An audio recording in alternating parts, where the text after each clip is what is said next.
I tell you I was on my mind? What's up? It's your brother, your cousin, your Slinging uncle, a your couple of nephew, your things off friend, my but I can't be your chest. son. It's your kinfolk, William Jewell. Giving you my detail as I articulate. This is articulating rap. How y'all doing? If you haven't already, make sure you hit the subscribe button down below and turn all the notifications on so you can get all the new content when I post it. I just came here to articulate and give you my detailed perspective from close up and far away, telescopic and microscopic point of view. Right, man, I'm just glad I got my energy back. I'm just glad I got my thoughts in order. Right, I like I said, no more whining, no more complaining on the front end about how tired I am or how life has been weighing me down, because this is a uplifting type of thing. I'm lucky to have these opportunities and still be able to get on this platform and really share my thoughts about what I love, what I enjoy throughout my regular day. Right? And that's music. That's hip hop. That's, the culture that raised me. That's the culture that molded me and shaped my thoughts in my youth, in my prime, and just going forward. I'm a product of hip hop, right? And some of the minuscule things or some of the the macro things that we see, like I said, close up and far away. And what has been far away that is now close up is Camron. Camron suing J. Cole for Ready 24, right? And when we think about might delete later, like damn, when we think about like how you speak things into existence, how words are powerful and how those words have come back to haunt Cole, right? When we think about Ready 24 and then we think about might delete later and Cameron's now suing. This might be another song that he has to delete off of that project. We already know 7 Minute Drill is gone, right? The disc that was aimed at Kendrick. We already know that's gone, right? But Ready 24 might be gone next. And it's ironic because this was released with the thought of a mixtape, to be perfectly honest. So this was released as a mixtape. And I don't remember, back in the day, you having to credit another artist or production necessarily when it came to dropping a mixtape.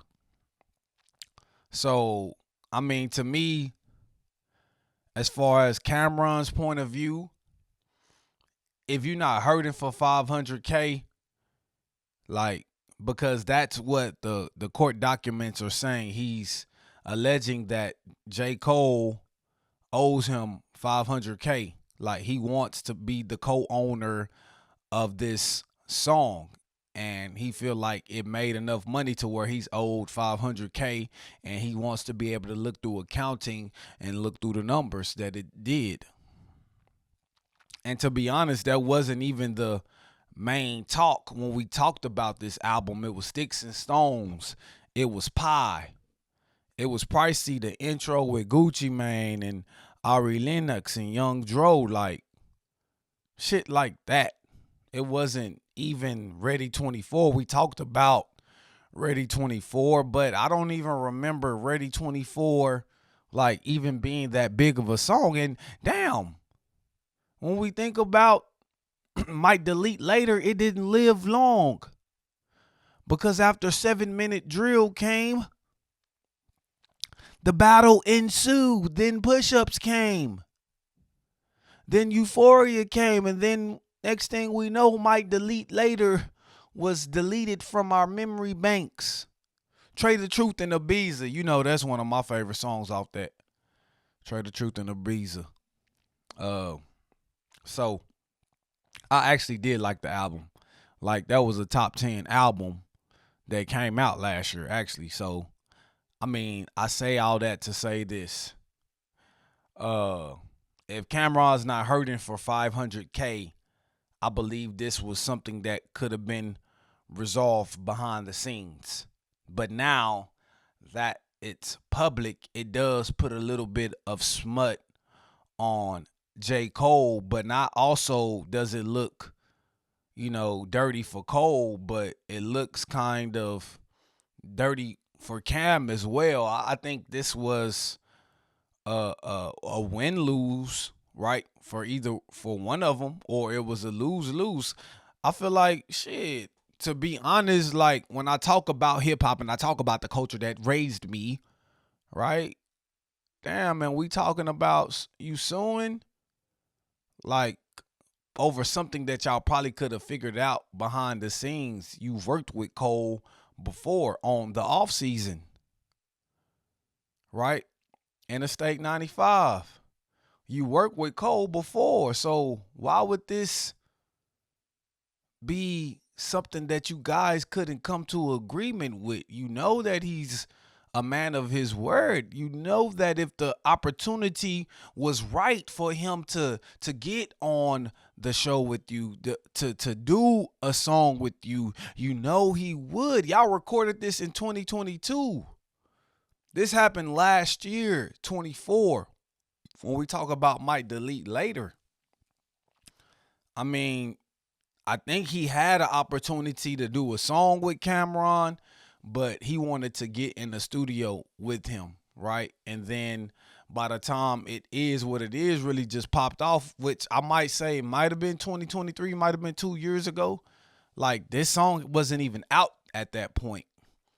So, I mean, it's just like, damn if you do, damn if you don't type of situation for Cole right now. And Camron, as an artist, you would think that he would understand it. But to me, this lawsuit doesn't necessarily make J. Cole look as bad as it makes Camron, right? Because this tells me he's either money hungry, he's not patient, and that he doesn't respect Cole's space as far as, being able to operate the way he's known to operate. Like he want money, right? This is the money thing. This is a money thing. He wants to be paid. And it's like you can't get mad at somebody wanting to be paid. Right? But if you know that this guy's gonna pay you in due time, but he's in a sticky situation, a sticky predicament, and you saying, hey, I don't give a damn. I want to get compensated. That tells me you want the money. I don't know if it's to invest into the show. I don't know if you just need to pay some bills, but it smells like greed. It smells like greed because Cameron's doing the executive producing for the Paid in Full series with 50 Cent. He got that rolling out. He got It Is What It Is. He got Talk with Flea. He got so many opportunities that he has in sponsorships, and they signed a contract too as well with Underdog. So he got bread, like, or he should. But I don't know if this is the principle or you feel like Cole is playing with your money, but it's just kind of like, to me it screams like thirsty, and it just kind of like it seeps, it poisons. It's just as toxic as the Drake lawsuit with UMG. Right now, is it the same thing? No, it's not the same thing. But I feel like the floodgates have been opened. I feel like the door of hip hop has been breached. And now we're talking about things, about certain rappers we would have never thought we would have to talk about, in the past. This was never allowed. This was never condoned. It's still not condoned. I mean, and to me, that's why it makes Camron look bad. But the fact that he felt like he had to sue to be compensated, it was, to me, this is a right now move. This is not like thinking with an open mind. This is not thinking about the future. Drake was not thinking about the future when he sued UMG. This was a right now thing. He needed to get that pedo stitch off of him. He needed to let the people know that they were not going to play with his name and get over with it. He needed to let the people know that Not Like Us was defamatory. He needed the people to know that although he did engage in a diss track and egged Kendrick on and told him to tell people about him liking young girls, right? He needed to sue to let people know that I was defamed. Whatever I did, it didn't matter. But when he said what he said, I was defamed. Right? And it's kind of like it's going to put dirt on your brand. It's going to put dirt on your image. Like, whatever Not Like Us did to you, you made it worse by suing. Right? And whatever Cole has not compensated Camron for, he's going to make the situation worse by suing, because how will Cole ever be able to work with you again? And the bridge of hip hop, to me, it's broken from one era to the next. Because is Kendrick gonna want to work with Camron? Is Drake gonna want to work with Camron after knowing that he did this? Would they want to collaborate with him? Like, it reeks. It smells. Right? And Drake is appealing. He's appealing the lawsuit with UMG. He's appealing the lawsuit with UMG, but it could take up to a year or two before the courts to kind of like hear this and really see if they want to move forward with the appeal. But the thing is, what's funny to me is he's still with UMG. He's still with UMG. He still released the album Sexy Songs for You. That was this year. That was at the top of this year. That was in February. He's been teasing Iceman after. That's this year. It might be released next year. But think about all the songs he dropped after the battle, the packages he gave us. I can't even think about that. I can't even think about the like little EP that he did. I know it was blue, green, and red. It was a song with Young Thug and 21 Savage. Housekeeping Knows with Lotto. He did the Gordo album. He did 2 songs on Camila Cabello album. He's released and it seems different. We know no Kia did something, and some of the things that he did on Iceman have got on the charts.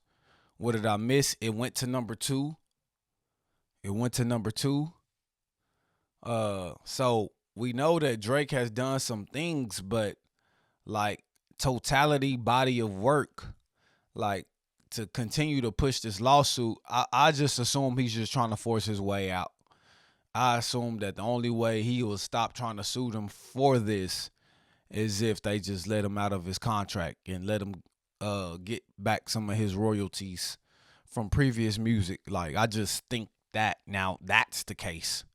Like, I think, yes, I honestly think that at this point he just using the Not Like Us, the Kendrick Lamar thing as a wiggle room, as a whole, you know what I'm saying, as a way to force his way out, you know.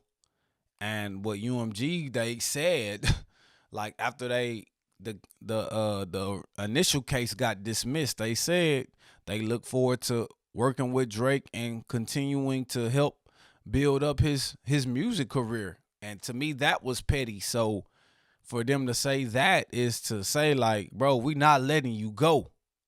And Drake is saying, like, hey, y'all might not think y'all gonna let me go, but I'm gonna stay in your ear.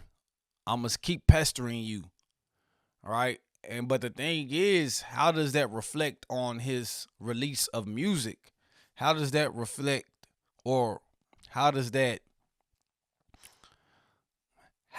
relationship, How does that work? Right? So I'm unsure, but Drake is continuing to go forward, and it just, if he's continuing to go forward, he want to go. He want to go. Cuz I don't think he even believes he can win the lawsuit, really. But I think this is a loophole that he's trying to use to force his way out. And UMG might finally get tired and say, you know what? You can go. You can go. So that's what I see, and he's using it as a loophole, losing it as a leverage. But man, it's been some music that came out. Halloween was Friday. Right now it's Sunday, so it's November the 2nd. But Offset, kind of like a surprise drop. I mean, during the week, it was said that he was gonna release something, so it wasn't completely surprised. But if you telling people the week before that it drops, then I guess you can consider that a surprise release. Haunted by Fame. And I mean, he continues to carry on like what he's been doing since he released his last album. I think it was Kiari. I gotta look at it. But Offset continues to do and continues to move in a trend that he's been moving in since the beginning of this year. Yeah, Kiari. Kiari was a great album, good music, a little bit longer than it needed to be, but it still jammed all the way through. There was no bad song on that album. And then we go into Haunted by Fame, kind of like a play on Halloween and spooky time. But Offset really delivered. The first track went hard. I heard with NBA Youngboy, like I think they got something right there. And I like the way they was flowing and rapping with each other, like going back to back on that third verse. Like, so that's kind of how they was, they was in the studio doing that. And just the fact that Offset has been on tour with him, he's been able to get with some of his fan base. He's been able to tap in with him. NBA Youngboy, YB, he did a song with the Migos, feature Migos. So, I mean, we know they kind of like in that same area as far as fan base goes, as far as their sound goes. And like Offset really matched his energy. Then we talk about No Sweat, right? We talk about a song where he takes shots at Cardi B and Stephon Diggs. He said, "You left Jordan to get with Rodman." He said, "You really hurt. You really hurt. I know how this game works." Like I'm not quoting the lyrics. I'm not saying the lyrics for lyric, but basically kind of giving you a summary of what he was saying, right? And then a lot of people are saying Jordan for Rodman, like Jordan for Rodman. Rodman was more of a guy that was out there, a polarizing figure. Some people at one point questioned his sexuality because of the nose ring, because of the hair dye, because of the flamboyancy, because he wore a wedding dress. Like, and when we think about the rumors of Stephon Diggs and Chris, whatever, I forgot his last name, but Chris, and we kind of tie two and two together, then it kind of like matches up a little bit. So the fact that Offset is taking shots at Cardi B and Stephon, but although you're confusing Stephon with someone that may be a homosexual, at the same time, he's getting plenty of women pregnant. And I think he has like 3 women pregnant right now. Like, so, or he has a woman pregnant at the same time Cardi B's pregnant. So he's expecting 2 babies all at once. So I kind of beg to differ. The man is busy clapping cheeks. We know like Stephon to be like a player dude, like smooth, always was a ladies' man. And fashion icon where we know Offset has style. Like Stephon been known to step two with style and with fashion as well. So I mean, like to question his sexuality, I mean, it is what it is. But you know, I just think somebody's mad. Somebody felt a way, maybe misread some things, like from the dude Chris standpoint. Because at the end of the day, like, why out of nowhere would this dude be coming out saying this? Like, why out of nowhere? And why did his brothers jump him and beat him up? Why? So that's kind of like where it's coming from. Like, if they did something like crazy enough to try to beat a dude up, like maybe he is lying, right? Maybe he is trying to like get some clout off his name. And the reason why we even know who he is simply because of that. So it's obviously worked, correct?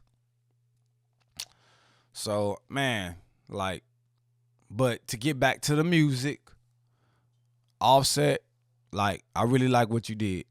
I really like what you did. I mean, the production doesn't seem expensive, but you made it work. You use different flows, you use different melodies, you matched YB's energy on I Heard.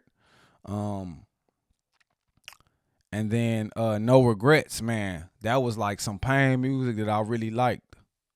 Then I like the song with Offset and No Cap. Like that's a big song right there. Name, Name. Like I really like that too. So I mean, Offset, he really did his thing, and like he continued to expand his sound. And when you listen to songs like Name and No Regrets, like you can really see where he's headed musically if he can keep going in at the right trajectory and be consistent. I think he's starting to really truly find his sound as a solo artist. And this is the third project in the last 2 years that kind of proves it. And then I also want to go to another project.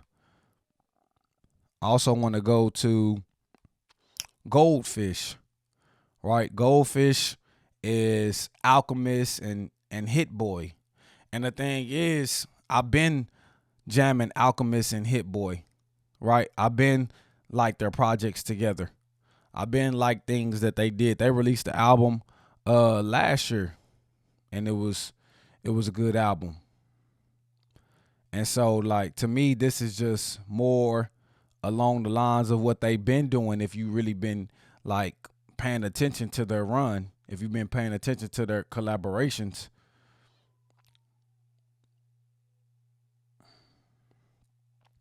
And like lyrically, it's crazy because like lyrically, they really exercise their ability to spit on this album. Like they're known for uh their beats. They're known for their production, but lyrically, they pretty much stepped. They pretty much just kind of gave you a little bit of everything from a lyrical standpoint and just from a standpoint of painting pictures with their words. Like it wasn't even like just punchline after punchline. Like what they was talking was like real deep. And just for Alchemist, right? Just for Alchemist to give you Alfredo to give you Life is Beautiful, then to give you something with Erica Badu, to do this production wise album like Goldfish, but also attack it lyrically. Like to me, like Alchemist is the greatest doing it right now. He's the best doing it right now, right? And just the culmination or the complementary of Hit Boy, it really makes this project even that much better because you know Alchemist, he don't have a lot of bass or drums on his songs, and I feel like that's where Hit Boy comes in and gives that production a little bit more bounce to it. That not too much, but enough to where it gives you that rhythm, it gives you that bass, it gives you like everything that you need in a hip hop album, but still the hollow, the sounds, the haunting, the creepiness, just the darkness of Alchemist with the samples and just that feeling, right? And the darkness, but like a little bit up tempo. So it really just paints that picture production wise. And like I said, songs like Ricky, some songs like Memory, uh, songs like Celebration Moments, like the feature with Havoc. Like, man, this is top tier music. Like, because we thinking about people who get the high quality production. Well, the high quality production is already here. We talking about Nas, right? We talking about Freddie Gibbs. We talking about blending the sounds of King Disease with Alfredo together. And then we're talking about a lyrical seance. You know what I'm saying? Rising motherfuckers up from the dead. Like, that's what they did. They woke people up for real. And, you know, we are alive, right? The Alchemist and Hit Boy are alive.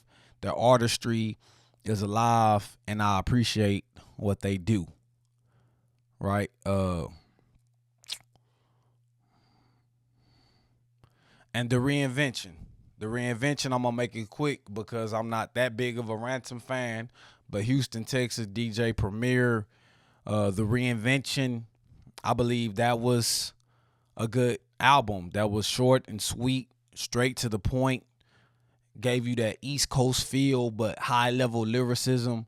Definitely a little bit more punchlines. I got the formula. I do it for moolah. Like, he killed that line. Like, it was on the intro. Ransom and forgiveness when he talked about his mother. Like, man, that shit really touched me. But like, you know, it was short, sweet. Pretty much everything sounded good. Everything sounded good. Wasn't a bad song. Great production all the way through, especially when DJ Premier started to bang on those keys a little bit. But pretty much East Coast vibe, East Coast rap. You know what I'm saying? Not a lot of flows, not a lot of cadences, but just digestible, high level lyricism that you can feel in your soul, but also as a grown man feel mature about. And Ransom talked about that in that Rap Radar interview that was kind of put on that album, how he couldn't rap at the age he was at 25 years ago, at 25 years old, that he can rap now. And just being able to do what he can do now is a part of his maturation and a part of his growth as an artist and as a man. And he had to go through some things to experience that. And I'm glad that he showcased that experience. I'm glad that he was introspective. And I'm glad that he just gave us that art. Well, it's your brother, your cousin, your uncle, your nephew, your friend, but I can't be your son as your kinfolk, William Jewell, giving you my detail as I articulate. This is articulating rap, rap, rap.